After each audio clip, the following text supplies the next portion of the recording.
All right, good evening. Welcome to the Newton Town Council meeting of October 16th, 2019. If we please stand for the Pledge of Allegiance. I pledge allegiance to the flag of the United States of America and to the republic for which it stands, one nation, under God, indivisible, with liberty and justice for all. Thank you. Lorraine, if you could take the roll call.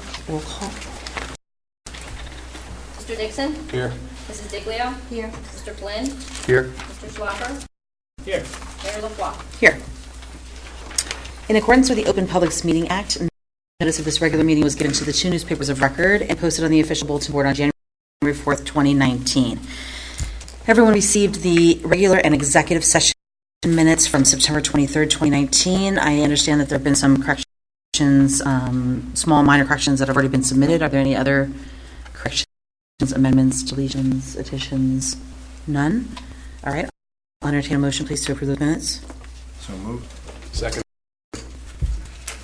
I have a motion to accept the regular and executive minutes from 9/23, a motion made by Deputy Mayor Flynn, and a second by Councilman Dixon. A roll call vote, please. Mr. Dixon? Yes. Mrs. Diglio? Yes. Mr. Flynn? Yes. Mr. Swaffer? Yes. Mayor LaFois? Yes. All right. At this point in the meeting, the Town Council welcomes comments from any member of the public on any topic. To help facilitate an orderly meeting and to permit the opportunity for anyone who wishes to be heard, speakers are asked to take one turn at the microphone and please limit their comments to 5 minutes, and the clerk will help keep time. If reading from a prepared statement, please provide a copy and email a copy to the clerk's office after making your comments so it may be properly reflected in the minutes. The council may choose to comment after the entire public portion has concluded. Do we have any public comments at this time?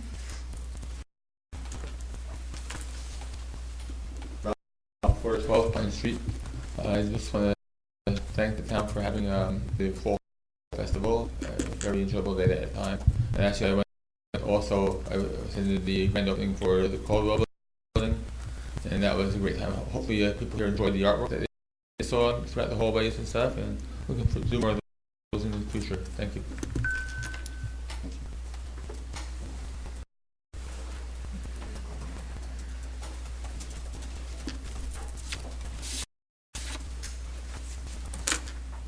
Talmadge, 184 Main Street, Newton.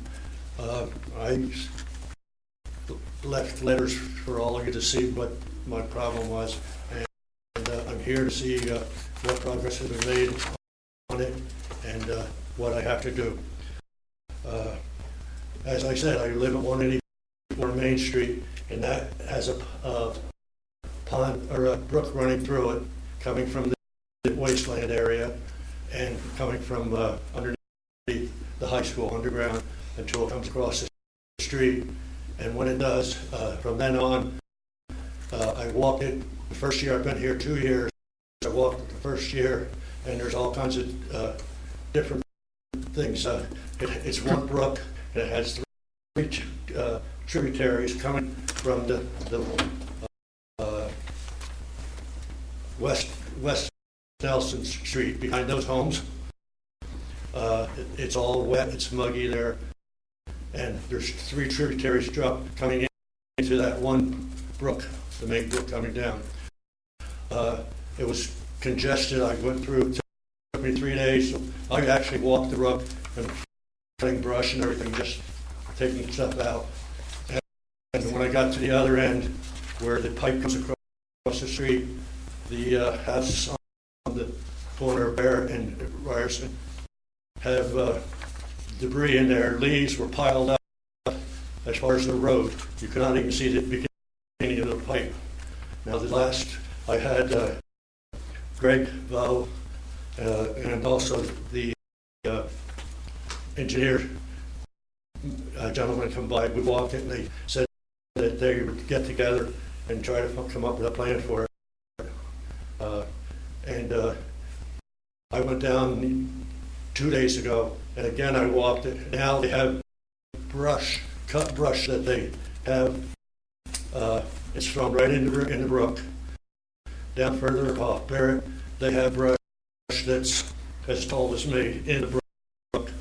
And when I walked with the gentleman from the engineer's office, it all looked like sand and grits from the road from the winter when they salted and whatever, and I guess it's sitting in the road, and now it's all down the brook.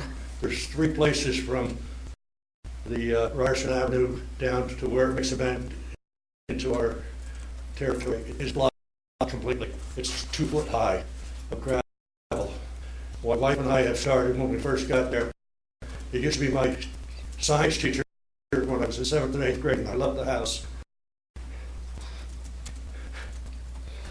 Excuse me. And so when we got it, my wife is into floral. We're trying to decorate. We're in that brook weekly, and now it's sometimes 10 days or whatever. And since we've had the last 2 rains, those couple nights where we had the downpours, the brook is that wide with sand and gravel and things. Mm-hmm. Again, like I got no report back from either group. I'm hoping you did, or I don't know what to do from now on, so that's why I'm here. Thank you. Thank you.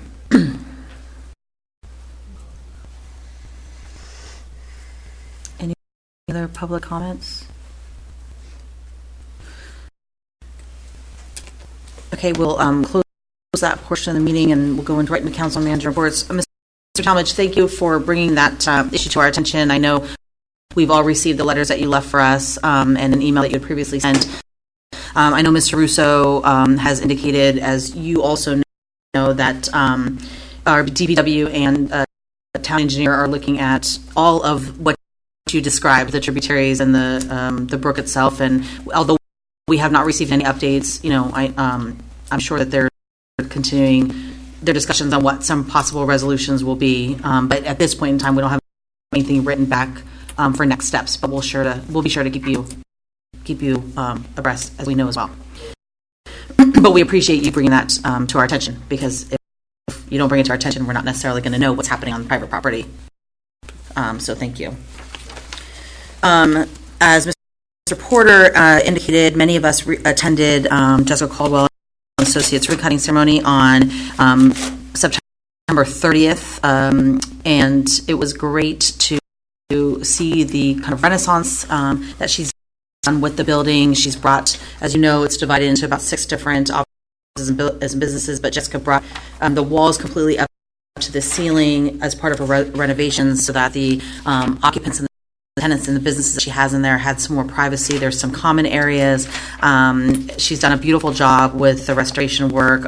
All of the spaces are filled, but in addition to that, she's really welcomed the local art community to display their pieces. And I know Mr. Porter has 5 or 6 pieces in there. They're quite beautiful. He pointed them out to me the evening while we were there. But it was nice to see so many people from not just the town of Newton, but throughout Sussex County and the community, and clients of hers from as far away as Southern Morris County and Somerset County that she also has, to come up to Newton to see the businesses. And many of them had dinner here and commented on how nice the town was. But so, anytime that it's nice to see so many projects where business owners are rehabbing and revamping their properties, whether historic or otherwise, but bringing in additional businesses, bringing people to the town, and specifically that building being on Spring Street. It was a nice evening. So I know Jessica's not here tonight. We'll see her at the planning board meeting. We'll extend our thanks again. It was a great night for that building, which has so much history. Even that, I thought I knew a lot about that building, but continued to learn more that night about the chapel that exists in the basement and the many iterations of the building over the last 100+ years that building's been in existence. So certainly great bones and some new flair that's been brought in courtesy of Jessica. So we thank her for that. I just last weekend I did a wedding for a Hampton couple, which is not unusual in and of itself. However, I just wanted to pass on the thanks from the couple, the town of Hampton's governing body and municipal judges to perform wedding ceremonies. So they were referred to the town of Newton, and this was a couple that had lots of questions and lots of inquiries. So I just wanted to thank Lorraine for the long time that I know you spent with them, just guiding them through the process, and then working with Hampton's clerk as well, so that we could do that. We had a beautiful afternoon up at Sunrise Mountain, but thank you, Lorraine, for taking care of that as well. The Fall Festival planning, I know, went on for many, many months. Tom, Kimberly, some members of the Greater Newton Chamber of Commerce Assembly, but certainly Kimberly and her team, Tom, you, and many folks at Town Hall that really made the Fall Festival happen. It was lovely to hear from Kimberly that last year's event had 25 vendors. This year had 45 vendors. The apple pie eating contest, the antique car contests, lots of businesses participating. I understand that the theater had a beer garden, and there were all kinds of festivities. There was a lot of good buzz around it. It was certainly a great day for weather. We were out of town over the weekend, but heard lots of great feedback. So again, Mr. Porter, thank you for sharing your experience at the Fall Festival. But I think another great day for the town of Newton. So please pass on our thanks and appreciation to Kimberly and the team and everybody that worked on the Fall Festival this year. And then just on a sadder note, many of us attended the services this week for Carol Wiley.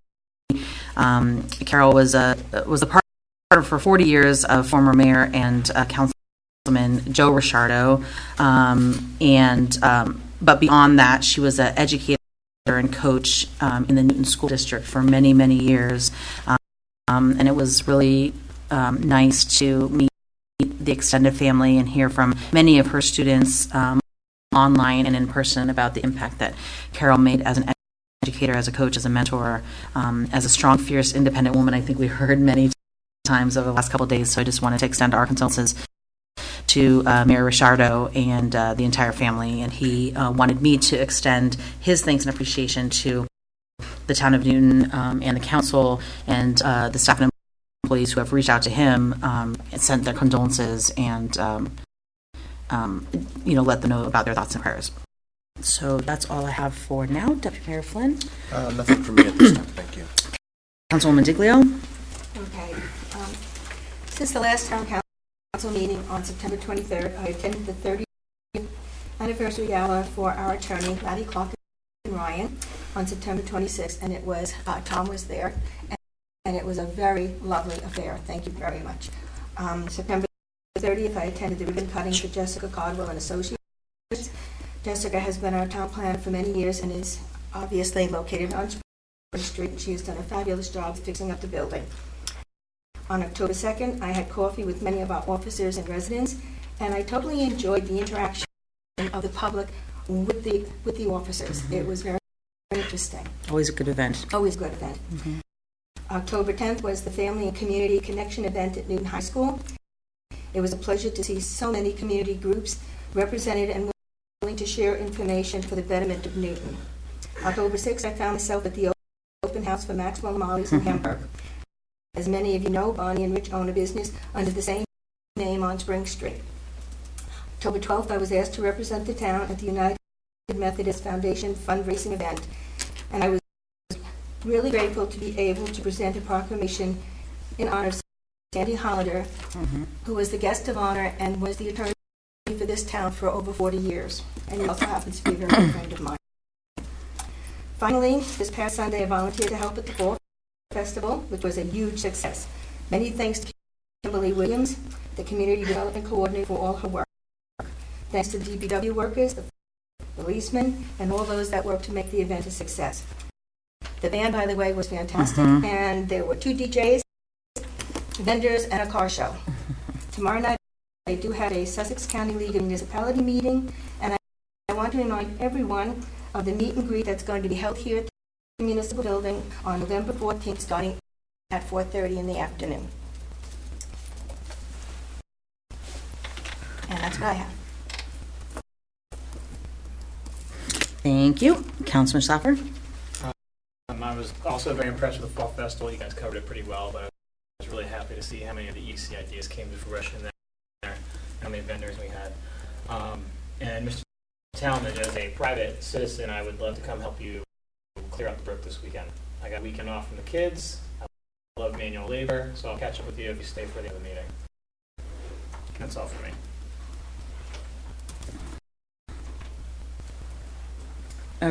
Okay, Councilman Dixon? All right. At the September 24th Board of Ed meeting, the board was presented with student assessment data for the prior year. The district has decided to focus on improving math and student emotional learning. I attended the ribbon cutting at the Jessica Caldwell building on Spring Street on September 30th. The building looks great, and we wish Jessica Caldwell well in her new space. Myself, along with Councilwoman Diglio, attended a meeting with Recreation and DPW, as well as some representatives from the youth sports organizations. Productive conversations were had, and I feel that they now have an understanding of some of the concerns that we had at Memory Park. Also, we came up with some, I think, some good potential solutions moving forward. October 8th, I met with Congressman Gottheimer at his Cup of Joe with Josh event in Andover. Spoke with the congressman and gave him some updates on what's going on in Newton. We also discussed some potential grant opportunities that could be available to the town, and plan on setting up a meeting to discuss some of that further. I too attended the Fall Festival on Sunday, and it was perfect weather. Mm-hmm. I thought the turnout was really great. I was pleased to see the different vendors that we had. The band was great, and I heard several compliments about them. People coming up and asking me, "Who's that band? Where are they from?" Having a car show in the 50s costume contest at Lot 4, I think, worked very well. There were some very cool cars that I saw. I want to thank all the businesses for their support and participation. Freebird Tattoo with their pumpkin painting, the Newton Theater with the showing of the Great Pumpkin, and the Beer Garden, V Rancho for hosting the pie contest, just to name a few. And speaking of the pie contest, myself, along with Councilwoman Diglio and Mr. Russo, had the pleasure of being judges and getting to taste all those pies, so I enjoyed that. Thank you to the Chamber, Kimberly Williams, and the town staff, the police department, and the DPW for all they do to make those events successful. And finally, last night at the Board of Ed meeting, there was a presentation on school safety data and HIP grades. Overall, the district has seen a reduction in total incidents in the last 4 years. And then the other issue was with the governor lifting the salary cap. The board was contractually obligated to discuss Dr. Green's salary. Dr. Green has merit bonuses that are already figured into this fiscal year, and the board agreed to have those bonuses be pensionable as well. So no effect as far as additional monies this year, but going forward. And that's all I have. Mr. Russo? Yes, I wanted to thank Kimberly for her hard work at the Fall Festival. It was fun, well attended, music was great, food, everything. One of the best events that we've put on. I thank the Chamber, Public Works, Police, Fire, EMS, all the businesses and participants, volunteers and attendees. Next in the queue is the Halloween parade. So we have that coming up. We're working on that. We have the meet and greet that Sandy mentioned here at Town Hall. It's open to the public at 4:30. There will be catered food, and we'll do a tour of the building and meet staff, etc. So it's a busy time right now. Busy time here. We're working on budgets, and that's all I have right now. And Councilwoman Diglio made mention of the proclamation for Sanford Hollander, which I know that you have in for the record as well.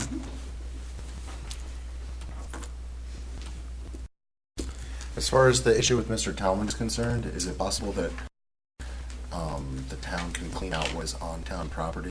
Well, that's I have to check. Adam wasn't in the office today, so I have to check with him tomorrow. You know, if there's a property maintenance issue, maybe Bernie can follow up with that. Yeah, we'll follow up with that tomorrow. Okay, any other council manager reports or comments at this time? All right, we have two presentations tonight. Our first one is from our town auditor. So Tom Ferry is here today. Council, you all received a copy of the presentation in your documents. Tom is bringing it up on the screen now for those in attendance to also see. Mr. Ferry, how are you? I'm very well. How are you? Great. Good to see you. So I'll make this very brief. I see you've got a large agenda tonight. Pretty much the financial statements, I pretty much beat up to death with the financial statements and the budgets being here. But this is the final document, and you all have to sign a document saying that you reviewed them. So what I did tonight, instead of having that huge audit report, I basically cut down to the chase, and I made excerpts of the audit report. The ones I feel more important. All the other stuff, of course, is important. I thought it was so important that I got here early, yesterday at 6:45. Oh, did you wait for us I all put day? the wrong date on my calendar. Good. So, anyway. Glad you stuck around for 24 hours. I got extra work done, that's all that matters, right? Okay, so the first page, and by the way, the page numbers aren't wacky. I just took them right out of the audit report. I didn't I numbered them. I kept them the same numbers as the audit. So it could go from page 5 to 145. But Exhibit A is your balance sheet. What I look at usually is delinquent taxes, tax title liens. Delinquent taxes, tax title liens are up. Foreclosed property is the same as the previous year. Cash is about the same, which is always a good thing. I like cash. What it does. Next page is your liabilities. You have appropriated reserve. That's the 2018 budget. $599,000 left over from the previous year for 2018 bills going into 19, and whatever we don't use in 18 goes back into your fund balance. Okay. Prepaid taxes, you could see, decreased a lot because 2017 was at SALT, so everybody prepaid their taxes a lot. Now we're back down to where we are. It didn't impact taxes or anything. All it was just kept in, the money came in, and then in 2018 that money was applied to the taxes. Was it 2017 or 18 people? 17. 17 prepaid. So the 16, so the 18 number is closer to the 16 number. Yeah. Yeah. So fund balance, start off the year with $2,482,000. We ended the year with $2,848,000. Going to the next page, shows you the what I like to call the income statement. What this shows is the revenues coming in and the expenditures coming out. Revenues were $30,492,000. Expenditures were $29,046,000. So we had statutory excess of $1,461,000. We used $1,096,000 to balance the budget. So, as I like to say, we put $1,461,000 cookies in the cookie jar or your savings account, and we took out $1,096,000. So our fund balance went from $2,482,000 to $2,848,000, which is good. Move in the right direction, yep. It's up. The next page is an analysis of the budgeted revenues. So what this shows is the actual budget that was adopted. The middle column is for Chapter 159s or monies that we get during a year that we're allowed to put into the budget. If you look on the total right-hand side, we shouldn't see too many negative numbers if Dawn had her pencil really sharp that day. I don't see too many negative numbers. I see a lot more positives. So basically the budget with non-budgeted revenues of $818,000 in excess of $1,084,000. So that added to your fund balance. Okay, moving to the next page is your is basically an analysis of that prior sheet, but it's less detail, and it shows you the percentage. So, of course, if you look at the top $30,492,000, $25 million of that $30 million, or 82.35%, is your taxes. 8.8 is all the other miscellaneous revenues. 3.59 is your fund balance. On the bottom, or in the middle, of the $29 million spent, only 12 of it was for here, because remember, we are the collection agency for the school and the county. So our portion represents 42%, so 42 cents. We give out to the local schools almost 45% of each dollar, and almost 13% or $13 to the county. Okay, moving on, shows you our tax collection rate for the last 3 years. Our portion, $1.42, $1.53, $1.45, I'm sorry, and $1.47. In the middle, it shows you our tax collection rate, and I don't have to tell you that I make that speech every year about how important the tax collection rate is to the reserve for uncollected taxes. So you can see that we were at, in 16, we were at 98.39. We dropped down slightly, didn't really impact that much. 98.34, and then 18 we dropped a little more, 97.96. On the bottom shows you the amount of delinquent taxes, the tax title liens, and the total delinquencies. And then we take the total delinquencies, we divide it into the tax levy for that year, and we get a percentage. So you can see that percentage on the bottom right is going up, which is a bad sign. Yeah, and Tom, if you can just repeat for everybody the impact on what happens then in the next year's budget when people don't pay their taxes.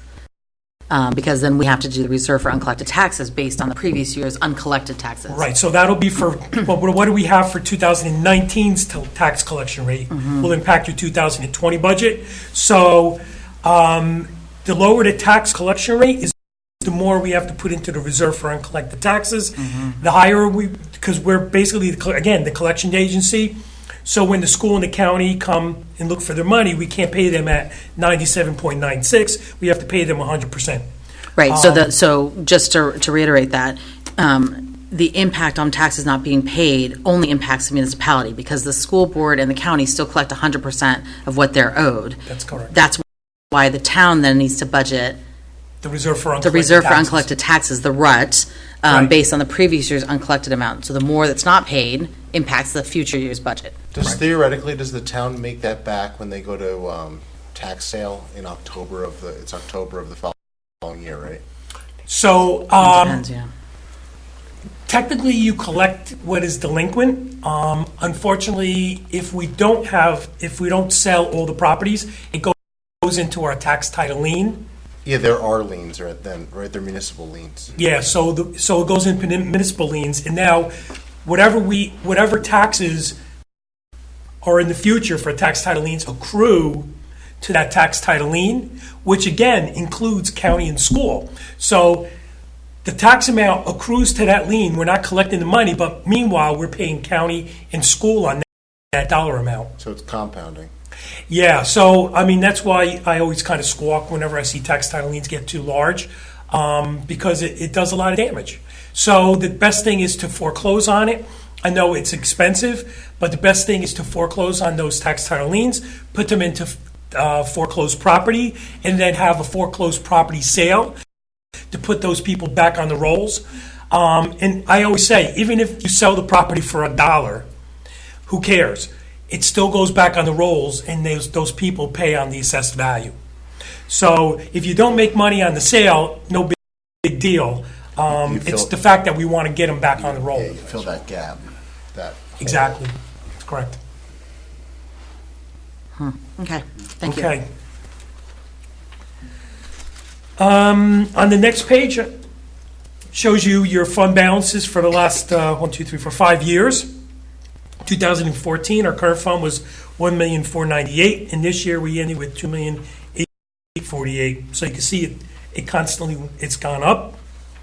And you can see also that we utilize more in the subsequent year's budget to offset taxes as our fund balance goes up. So you're able to use fund balance, still grow fund balance, and offset taxes with it.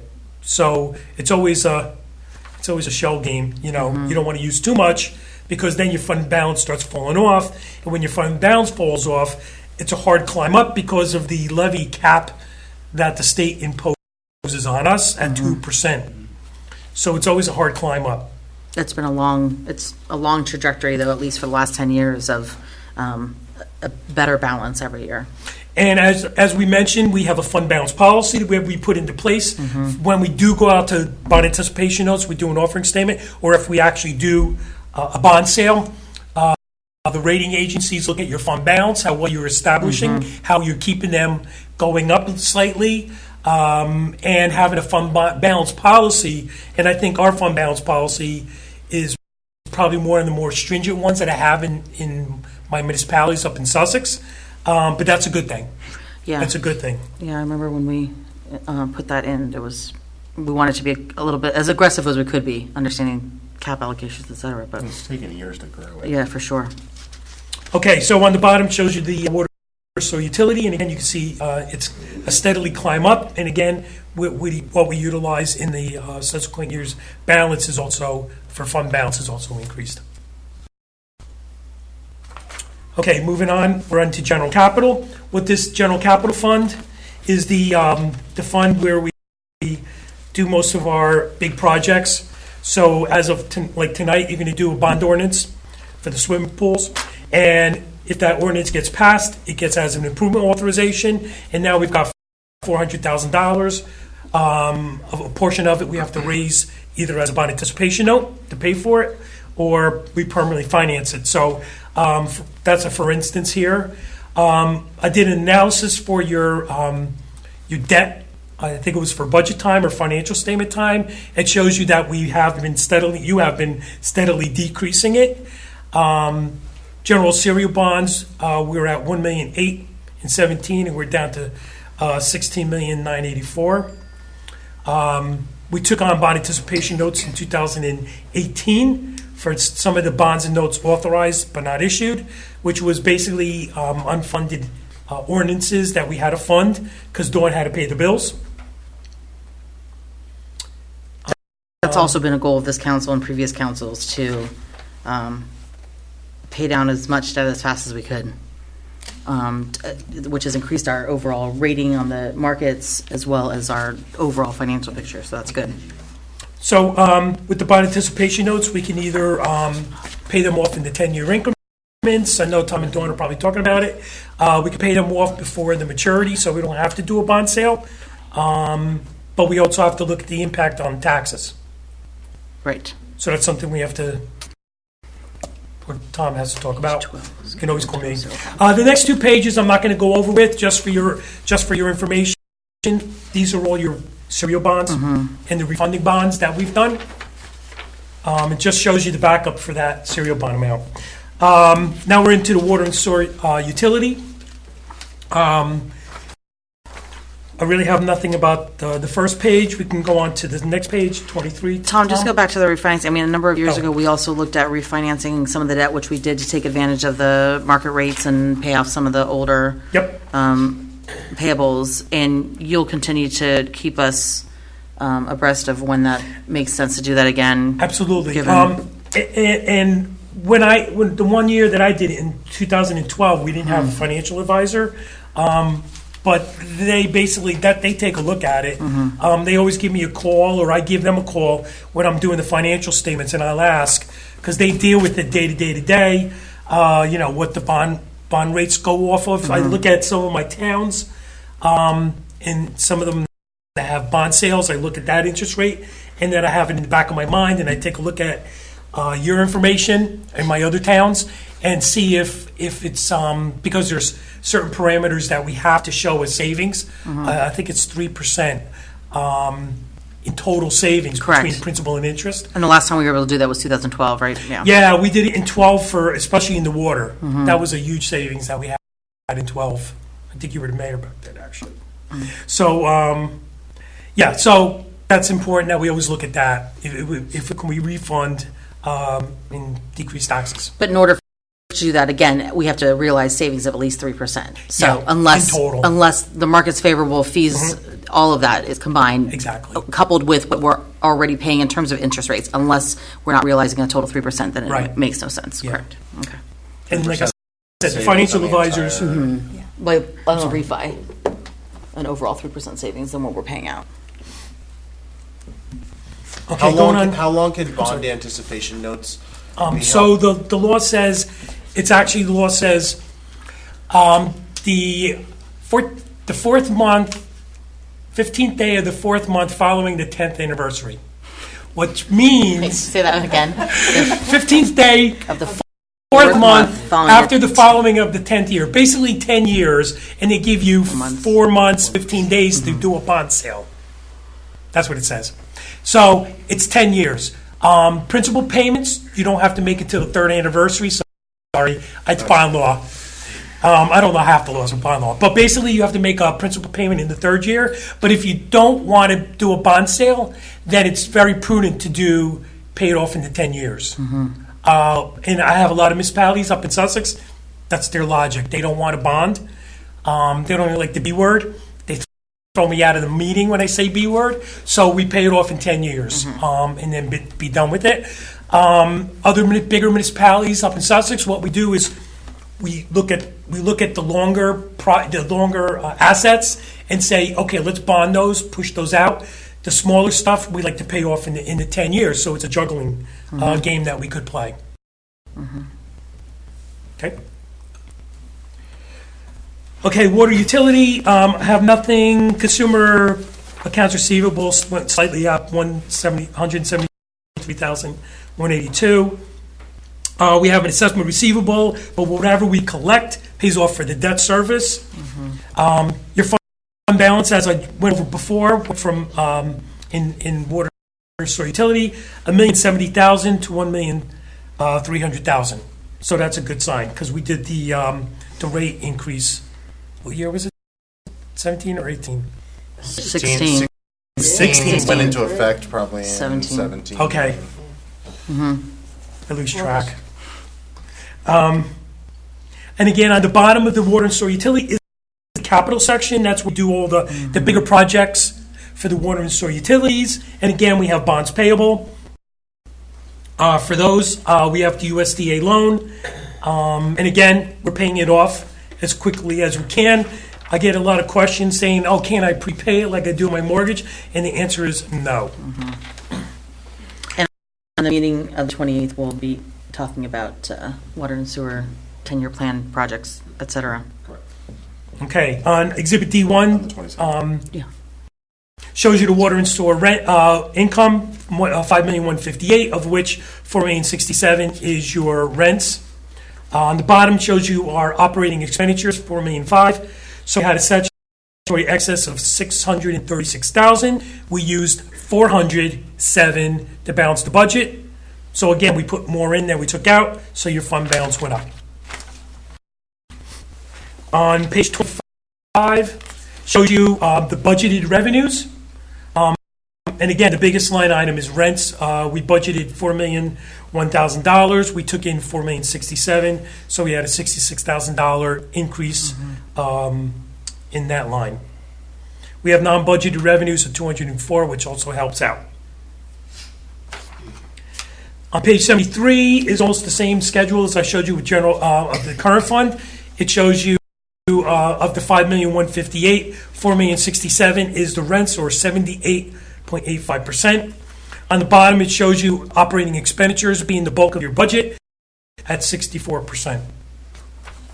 And again, page 135, 136 shows you your debt. And again, 2012 we refunded, and actually 2014 we did a refund too. That's all I have for financial statements, financial part, unless anybody has any questions. No, I went fast. Okay, so we had 3 comments this year, and the first one is on municipal court. There were 8 tickets assigned but not issued over 181 days. Basically what this is the AOC, Administrator of Courts. We have to check to make sure that there's any tickets assigned. There's a report that comes out in December. And when the AOC comes to check the court and they look at this report, they make sure that the auditor was on the ball and he put the comment in, no matter if it was 1 or 2. Because if I don't, I get the nasty gram, you don't. So it could be 2 tickets assigned but not issued. And half the time what this is it's just tickets have to get recalled, and we don't say rip them up. You just have to recall them at the end of the year and then reissue them. It's just the ticket control that they put into place, and we just, as auditors, I just have to. That's the audit program, and that's what they ask us to do. We had an ordinance that was unfunded over 5 years, and I think that was the Armory. So we're looking into possibly canceling it or starting to fund it. Again, that's on my state audit questionnaire. And again, if I put yes or no to that answer, If the answer is yes, there are, I have to put a comment in. So you get to tell the state that it's sitting there and the comment exists because of the state? Yeah. Which is why it exists. It's Yeah. because of the state's delays on that project. Well, they say it's got to, yeah. Okay. And then we had three cases where employee had incorrect health benefits withheld. And I had this a lot because the calculation is very complex and it's like a moving target. So what we try and do is basically before I even leave the building that day, we come up with a plan and we either refund the money or they pay it off, or depending on this circumstance. So on a Richter scale of 1 to 10, these being about a 1, it's just house cleaning chores. Everything here, segregation of duties, and the staff are really great here. It's a joy to work here. So I really have no complaints except for those 3. And this is likely our last meeting, Dawn, that you'll be present as the CFO. So I know that you and Mr. Ferry have enjoyed a wonderful working relationship over the many years that you've been here. And certainly the collaboration that exists between the two of you is evident, and we see that during the budgeting process, and then certainly at these periodic updates throughout the year. So I just want to thank the two of you because it's an important relationship to maintain for lots of reasons, but it's also an important working relationship that is important to be a good working relationship. Not to sound repetitive, but you understand what I'm saying. Like it's only good for you when our CFO is on top of the ball and work and gets you the information that you need in a timely way, and that our records are kept well, and that everything is easy to find. And then obviously it's good for you when we have an auditor that's collaborative, that brings good information to the table, stays abreast of the things that are happening in terms of trends for municipal audits and budgets and guidelines, and then also helps to watch our back to make sure that the PMPs that we have in process work to our benefit. So thank you to both of you. I just want to publicly acknowledge that before Dawn retires, and continue thanks for both of the work that you put in throughout the year, that most of which is not seen by us or by others really until these kinds of presentations are made. So thank you. Any questions from the council regarding Tom's presentation? Tom, we have a second public portion coming up, so just in case there's questions from the public, I'd ask you to stay and answer any of those. Mr. Russo, anything to add to Mr. Ferry's presentation? Okay, any other questions, anything from the council? Not at this time. Okay, I know we asked some questions as we went along. All right, Mr. Ferry, thank you. We'll move on to our second presentation. We have Marvin Joss here to present regarding the U.S. Census. So please join us. Drop these off for you. These folders highlight some of the major points of the presentation. Watch the wire down there. Thank you.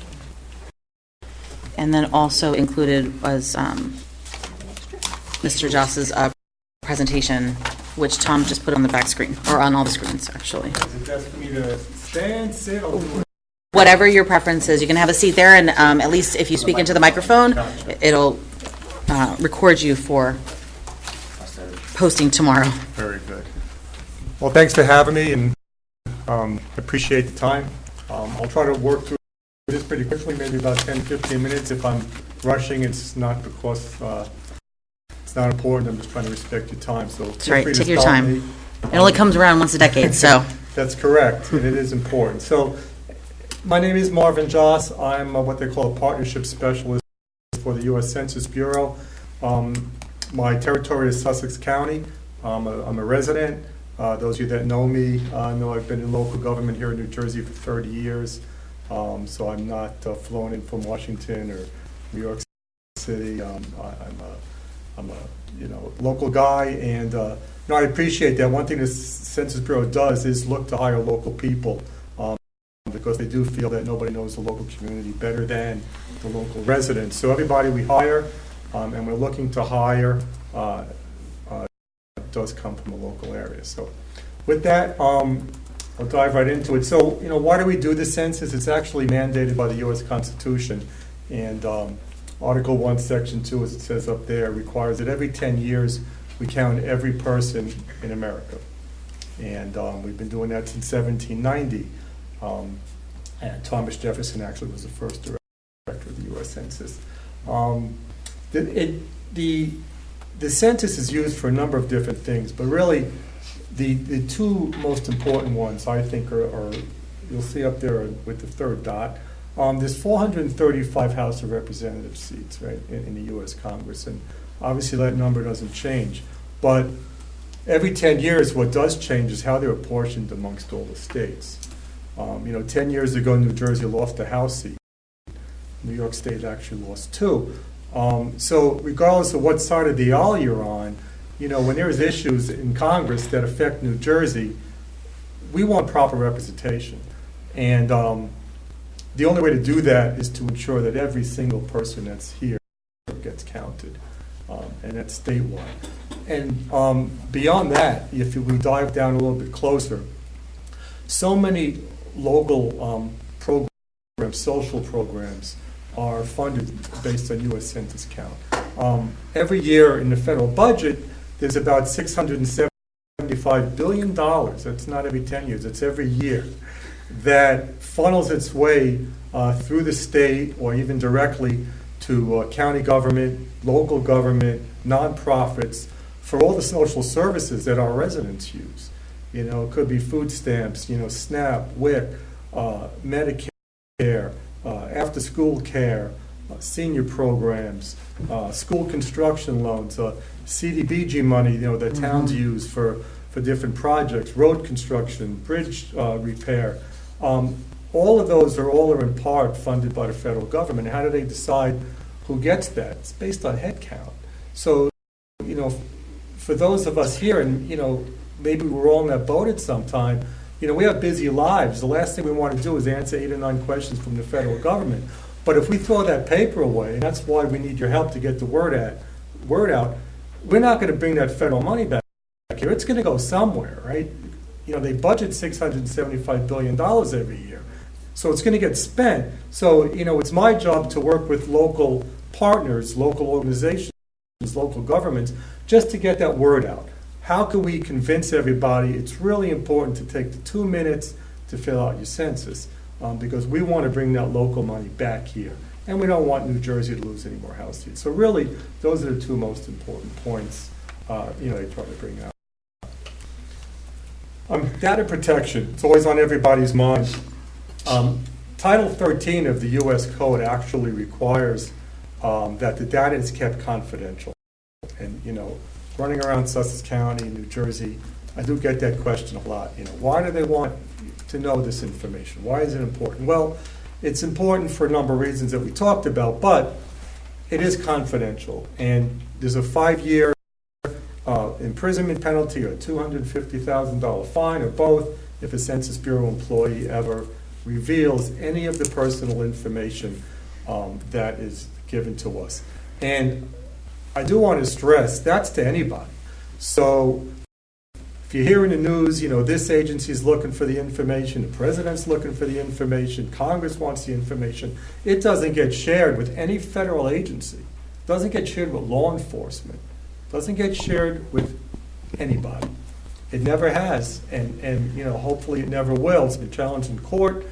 Different federal agencies have asked for it for different reasons, and Title 13 protects it. The Supreme Court takes that very seriously, and the Census Bureau obviously takes it very seriously. So regardless of the questions that are asked, none of it ever gets revealed. The only thing that ever gets reported are statistics, and we do that on our website every day of the year. I'll show you that.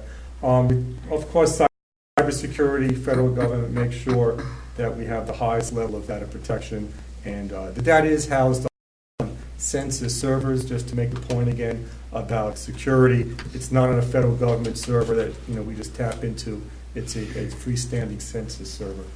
This chart just shows where we've been and where we're going in the bottom left there. We established where to count. You might have heard about census people in the neighborhood. If you haven't, that means they did a good job and didn't cause any problems.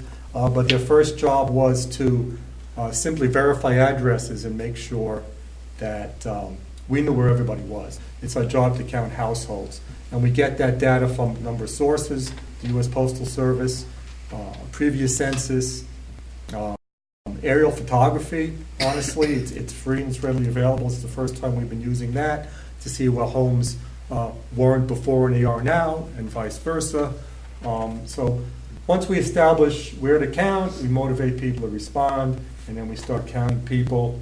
And there's 4 ways to do that. I'll show you that. I think it's on the next slide. And then next year, April 1 is the official census day. And this is the first year, first census that we're asking people to self-respond. If we all were here, or wherever we were 10 years, 20 years ago, you might remember getting a form in the mail. So what's going to happen at first is you're not going to get that form in the mail. You're just going to get a card giving you instructions on how to sign in. And we're hoping everybody will fill it out online. It takes 2 or 3 minutes, but we say it's safe, it's easy, and it's important. If people don't want to do it online, they can do it over the telephone on an automated line. And there's 12 different languages that you can do that in other than English, so we should have every language pretty well covered. And if people don't do any of those, then they'll get a paper survey in the mail, and we hope they fill that out. And if they don't do that, then those are some of the jobs that we're hiring right here in the community, the enumerators that go and knock on the door and say, hey, can you please fill out your census survey? It's really important. So, next slide. Marvin, so you still have jobs available, so for some Yes. residents that might be looking for employment, Absolutely. and where can they go, or are you going to get to that? I absolutely will Okay. get to that. Okay. And when I leave, there's actually a flyer in your pamphlet that with the Yeah, I information. see that. So yeah, I'm going to spend a little bit of time on that Okay. because, yes, we're trying our best to hire Newton residents to walk around Newton and Sparta residents to walk around Sparta and so forth. And I know that process has started already. So there are the 4 opportunities to respond, the online, the phone, the paper, and a visit by the employees. It's in 12 languages. You can get assistance in 59 languages. This slide just talks about where we've been and where we're going. We've opened up local offices. The most important point that I really want to make on that slide is the area office for our area is Parsippany, New Jersey. And anybody that we hire will be based out of that office. That doesn't mean you have to go there every day. You'll probably go there for training, to pick up some equipment. But in general, you're going to be a work-from-home employee, as I am. So, again, going back to jobs, which I'll talk a little bit more about, they're flexible, they're part-time, they're local, and you really don't have to leave the community. If you get hired for one of those jobs, you're going to work in the area. They're not going to say, hey, glad to have you aboard. I need you in Somerville. I need you in Jersey City. They're going to send you to the local area. So, and that just shows you, again, 2020 is April 1 is Census Day officially. So That begins April 1 begins like the official. that is the official day. There is kind of an unofficial rollout a few weeks before, so people will start getting an opportunity. They'll get their information in the mail that I talked about. So you could probably go online somewhere in later March and start filling that out. And we'd hope you do. The earlier people get the responses in, the better off I think we all are. So the jobs that we have available, there's 2 websites, and you see them up there underlined. And those are the only way to apply for a job. Whether we like it or not, that's what the world's come to. I can't hand anybody a resume. You do have to go online. But I don't want, and we don't want that to scare anybody off, because all I can tell you is everybody that's hired by the Census Bureau for this census got their job online. I mean, so did I. I didn't know anybody. No one told me to look at the census.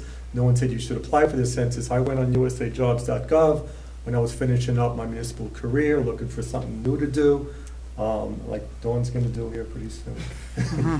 And I applied, and so here I am. So that is how you get hired, and it can be a little bit of a lengthy process. You have to be 18, a U.S. citizen, and you have to pass a bit of a background check. You know, what I say, look, we're not the CIA, it's not going to take a year, but, you know, you have to be able to pass a basic background check.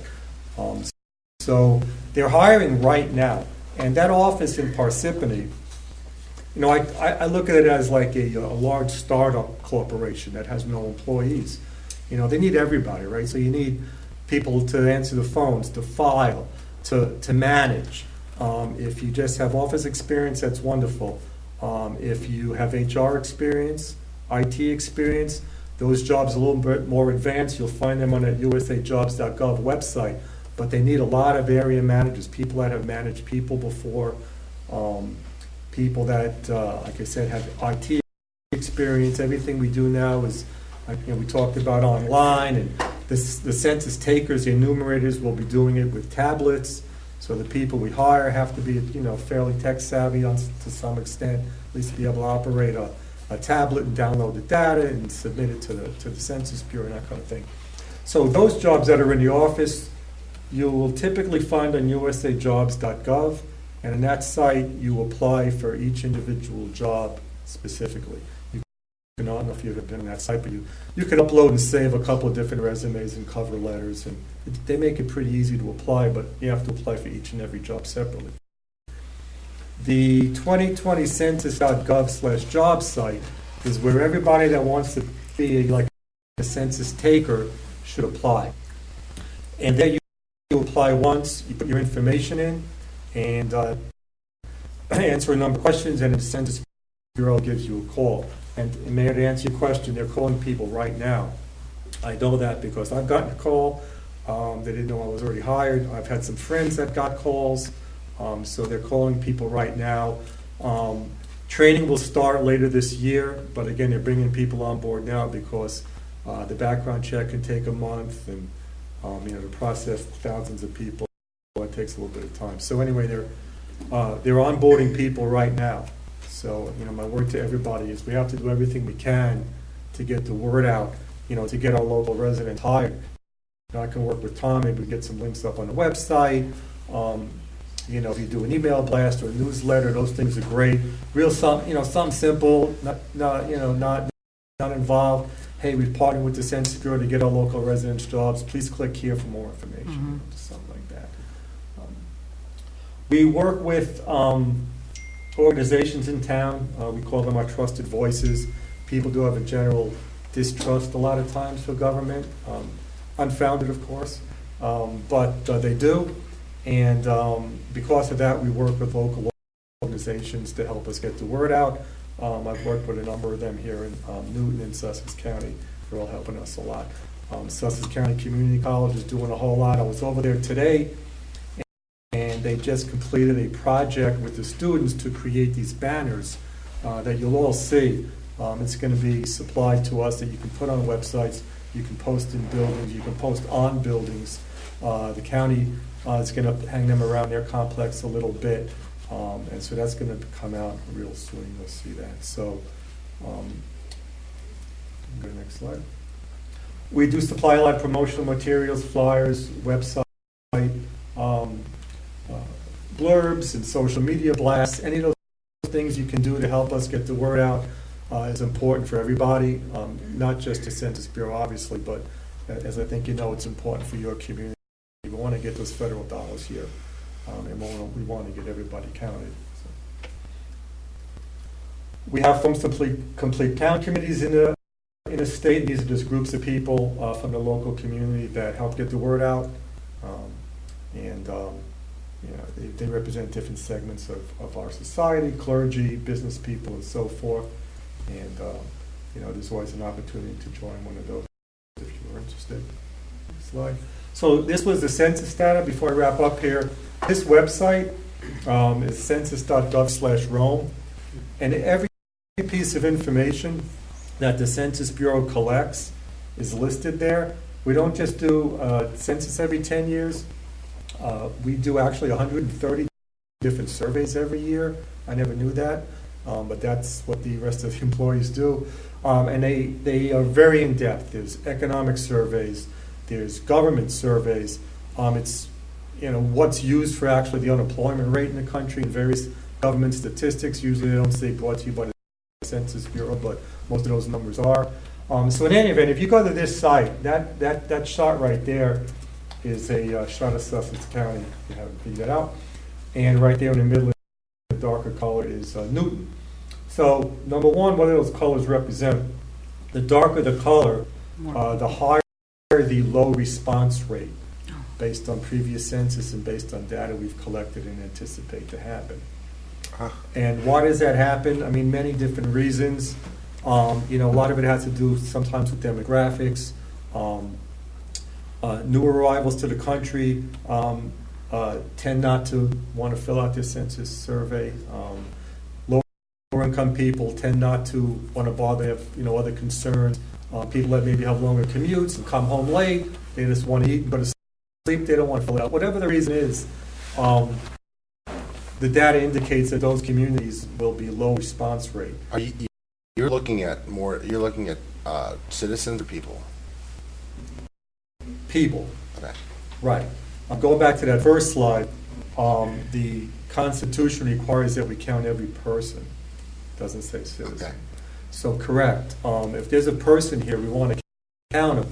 And I think from a selfish reason, we can debate, politics, should they not, but the bottom line is they're here, right? Yeah. And they're using services on some level. Yeah. And so if they don't get counted, they're still using the services more than likely. And so who's got to pick up the bag for that cost-wise? Maybe the county does, maybe the state does, maybe the town does. So from the Census Bureau standpoint, I think from all of our standpoint, if we want to be selfish, and I think in this case we should, if somebody's here, if they're sleeping here, what we say is most of the time. So if a person is living and sleeping somewhere most of the time, that's where they need to be counted. Marvin, other questions, whether you're a citizen not on the percentage? It is not, no. And if you remember the news, it was asked, the Supreme Court said it couldn't be asked this year, and so it's not. I think that's a important point for the town of Newton specifically, because as the county seat, with a number of, a third of our properties being non-ratables, most of that third being human services organizations or nonprofit organizations, they're providing a lot of services, whether Yes. people are living here or working here or visiting here. And so, it's interesting that Newton has a lower response rate, given you said likely because of demographics, and yet because of being the county seat, we probably have a bigger use of the services that are getting funding from that 600 plus billion that you talked about earlier. I think people, whether it's the Census Bureau or organizations, a lot's happened in the last 10 years,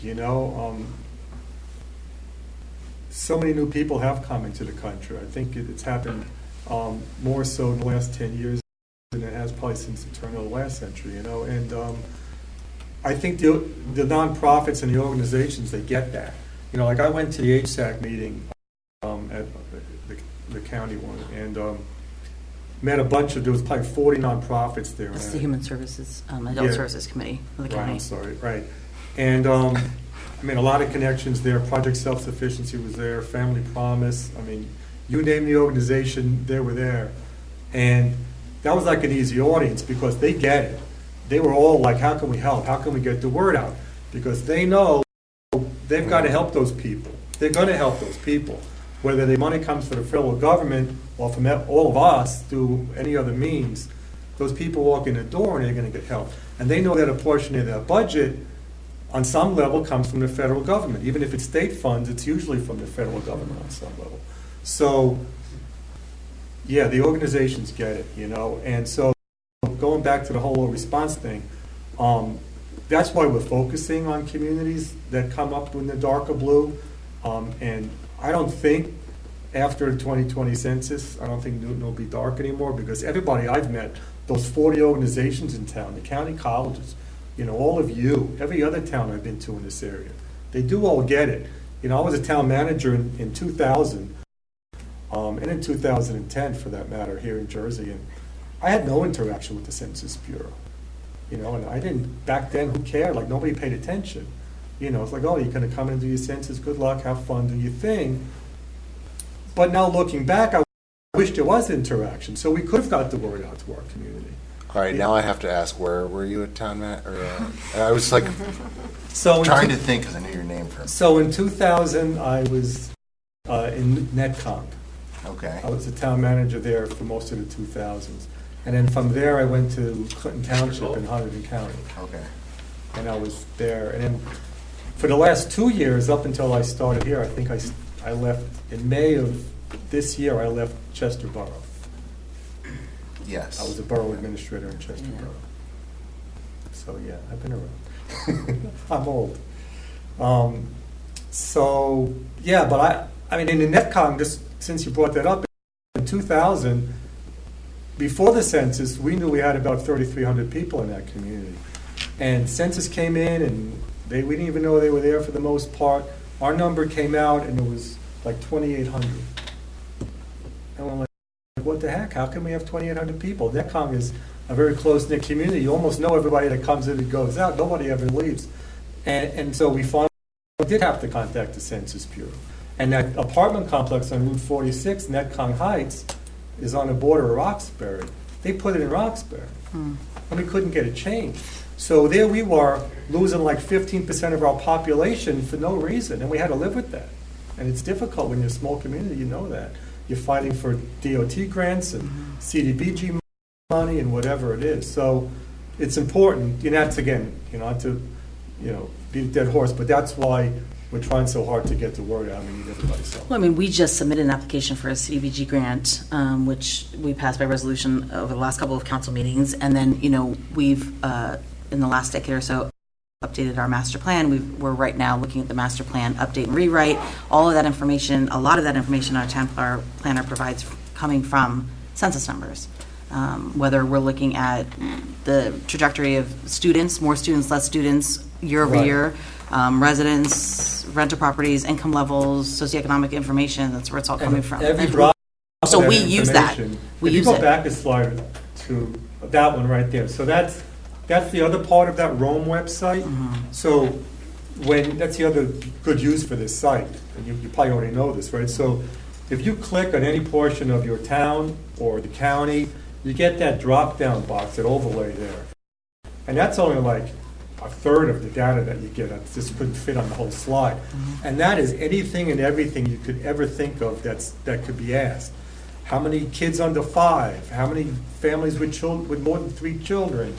How many with high school educations? How many have internet access? How many homes don't have a laptop or a computer? Like, they ask everything. It's all done in GIS. It's one of the biggest GIS programs that's ever been created. Correct, as it's far as I Esri. know. And it helps to inform, Esri. housing projects Esri or is- development projects, all those types of things that we're working on. Yeah, I mean, right. So all that data is there, it's free, it's available, it's really up to date, again, because it's not just every 10 years data.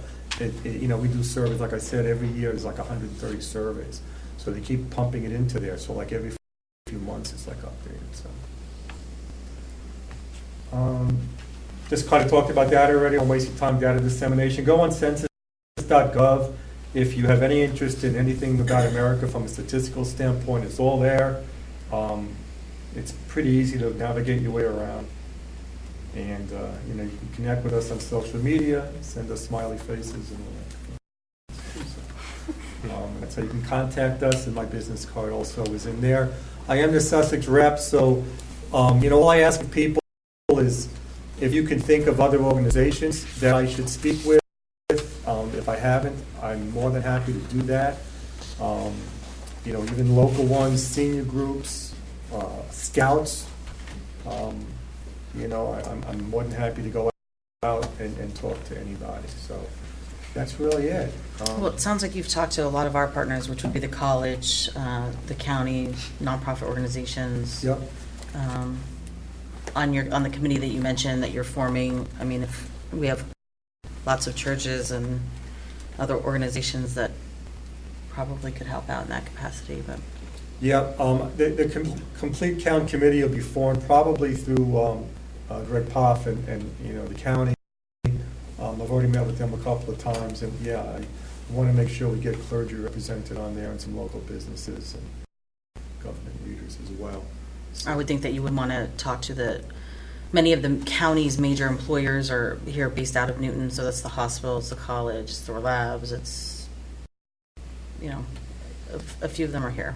The college is doing an amazing project. They've been so helpful. In fact, before I go, there are a couple of job fairs right here in town, and I want to make sure you have that information. So, speaking of the college, on October 21st, there's going to be a Census job fair. They call it the D building in the Galleria, and I'm going to be there 10 to 4.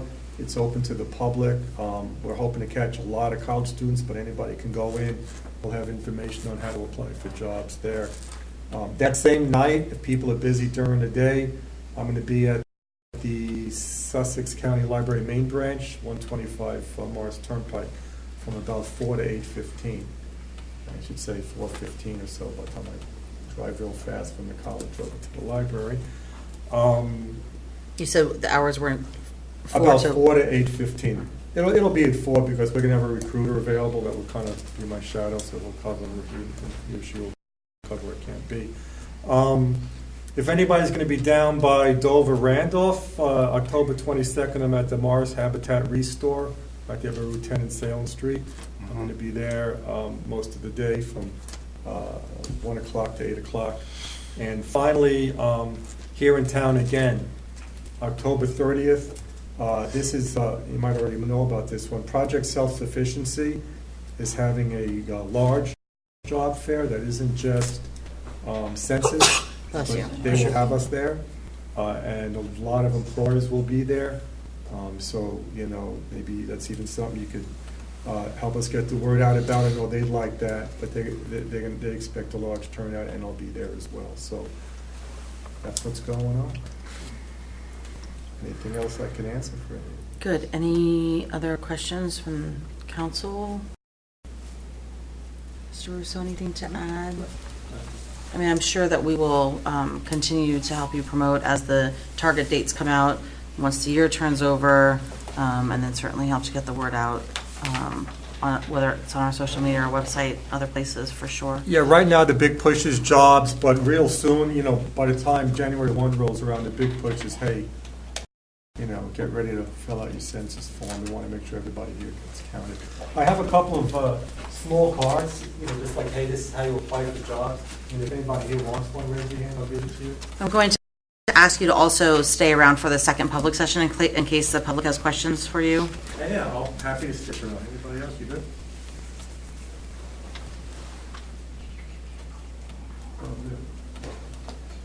All right, and I got a few extras. Anybody want to take some home? Feel free. See, and the press is here for you to interact with as well. That's And good. Bruce.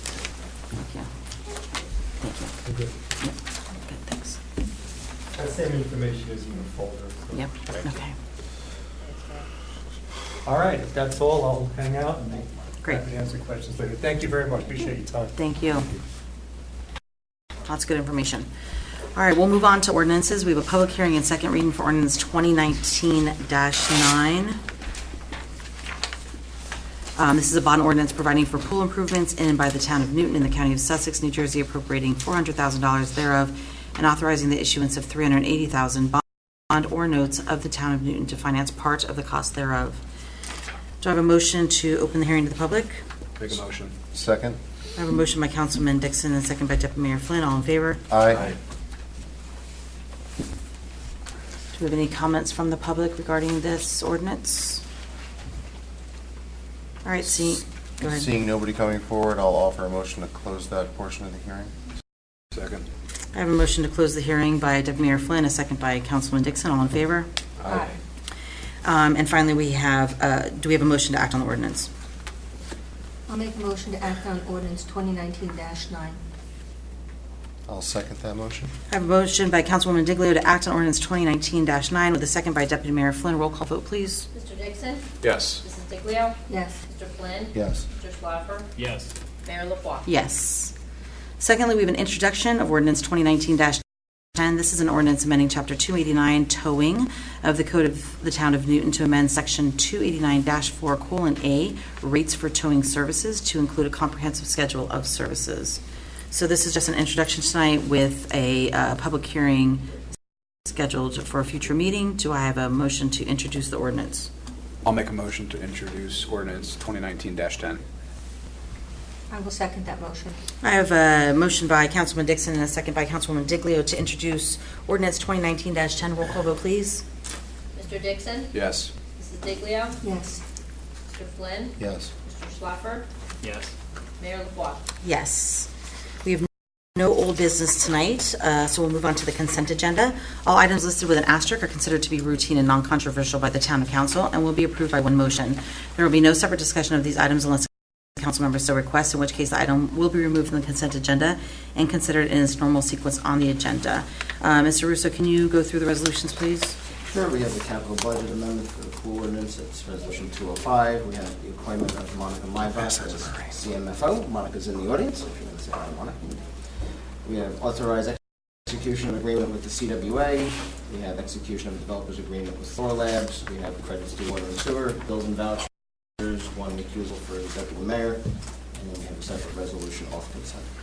Okay, so do you have the check number for resolution 211-2019? The Dan's recusal? Giving it to Dan. Yeah. Yeah, I got it. 1351. Okay, thanks. Any questions or comments on any of the resolutions? Not for me. No. Okay, so do I have a motion on the consent agenda? So moved on motion on the consent agenda as presented. Second. I have a motion to move the consent agenda as presented with a recusal for Deputy Mayor Flynn as noted and by Deputy Mayor Flynn and a second by Councilman Dixon. Roll call vote, please. Mr. Dixon? Yes. Mrs. Diglio? Yes. Mr. Flynn? Yes. Mr. Schleifer? Yes. Mayor LaFois? Yes. Monica, welcome to the town of Newton. I know that you come to us with a lot of experience and we'll be working with Dawn, I think, a little bit or on a limited basis to for some continuity and some transferring of information. But you're coming in at an important time as we're working on the budgets, and I know that we'll get to know you a little bit better through that process and certainly hear from you during the budgeting process. Tom, I know that you also know Monica from previous working relationships, so appreciate you being here tonight. I was wondering who that was sitting in the audience. Welcome. But we look forward to working with you. And as I mentioned in previous meetings, big shoes to fill with the great work that Don's done over the years. But you come highly recommended, so we know that you'll do a good job as well. And then we have the one resolution off of consent. And this is Resolution 209-2019. This is to approve the fireworks display at Newton Medical Center on behalf of Atlantic Health System, for which you'll be recused yourself, right? Yep. So do I have a resolution, or do I have a motion to move Resolution 209? So moved to move resolution 209. Second. All right, I have a motion on Resolution 209-2019 by Deputy Mayor Flynn, a second by Councilwoman Diglio. Roll call vote, please. Mr. Dixon? Recuse. Mrs. Diglio? Yes. Mr. Flynn? Yes. Mr. Schleifer? Yes. Mayor LaFois? Yes. All right. We have no further items for discussion listed on the agenda tonight. So we'll move on to the second public portion. Do we have any additional comments from the public for anything that's been discussed tonight, anything at all, or certainly for our two presenters? Ralph Porter, 12 Pine Street. I forgot what meeting it was. It was last meeting or the meeting before we were talking about the restrooms and Memory Park getting trashed. Apparently that's not the only place it's happening. I was talking to one of the high school coaches at the high school, and they have one bathroom there that gets trashed all the time also. So I was before I had that discussion, I was thinking about it, and there was three different options I came up with to keep the bathrooms usable. One is lock it all week long and instead of the game, and have each team has to have a monitor, a male and a female monitor at the bathroom, or else they can't use the bathrooms. That's number one. I don't know if that would work or not. It's just a suggestion. Number two, issue cards to every resident in town with a mag lock on the locks, so we know who's going in or out. You know, security locks. You know what I'm saying? And third, I have a camera on the outside. You can't have a camera inside, but you can have a camera outside and watch everybody who goes in and out. You probably fit in somehow sooner or later. And on the road, definitely going up to the pool, there should definitely be a camera over there. that should be no brainer at that point. Thank you. Thanks, Ralph. Any other comments from the public?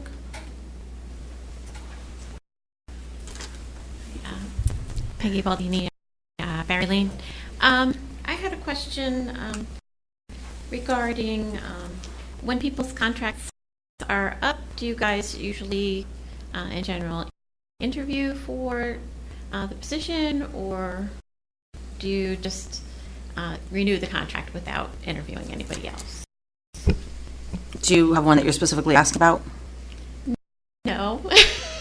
Well, so for example, for the CFO position, that was a Right. job that was posted, and there were a number of resumes. Retiring, so like if you had renewed her contract several times, did you interview at all during that process of the contract negotiations, or did you just No, if you're happy with the person in the position, you don't just interview to like test the waters. You're not like just friendly interviewing for someone's position. It's just not what you do.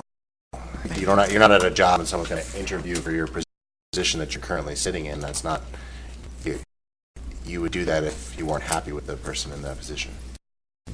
Okay. All right. Thank you. Yeah. Any other questions or comments from the public? All right, seeing none, we'll close that portion of the meeting. We'll move on to council and manager comments. Mr. Russo, any other comments? No, thank Councilman Dixon? No. Councilman Schlaffer? Councilwoman Diglio? This time. Deputy Mayor Flynn? I just want to just personally thank Dawn. It's been a pleasure to work with you. Over the course of, it's been 7 years for me. 7 years for me. But yeah, many, much longer for you, but it's been a pleasure, and I've always asked you technical questions on the spot and on the email, and you've always been able to respond, and you've always been professional, and your attendance at council meetings is unparalleled for compared to anybody here, really. So I mean that's much appreciated.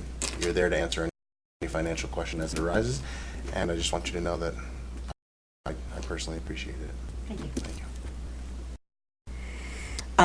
Tom, I just had one other thing. I know that we've been recognizing Kimberly for all of her work on the public events, but I also wanted to make mention of a bunch of the internal events that Ms. Kailani has been organizing throughout since she's been taking on that position and others. But there's something to be said about morale in a workplace, right? And job satisfaction and morale isn't always a direct result of income and benefits, right? There's a lot of other things that go into having good, positive morale in a workplace. And I think what Sherry's been able to do over time just to celebrate holidays or events, she's always volunteering at the senior events and the rec events, many of the festivals and the days. She also comes out on her personal times to support those events.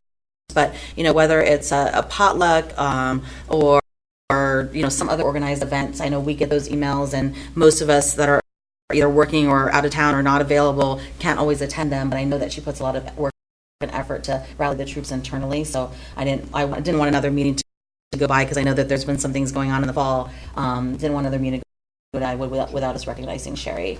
So if you could pass that on as well. On behalf of council, we appreciate her efforts as well.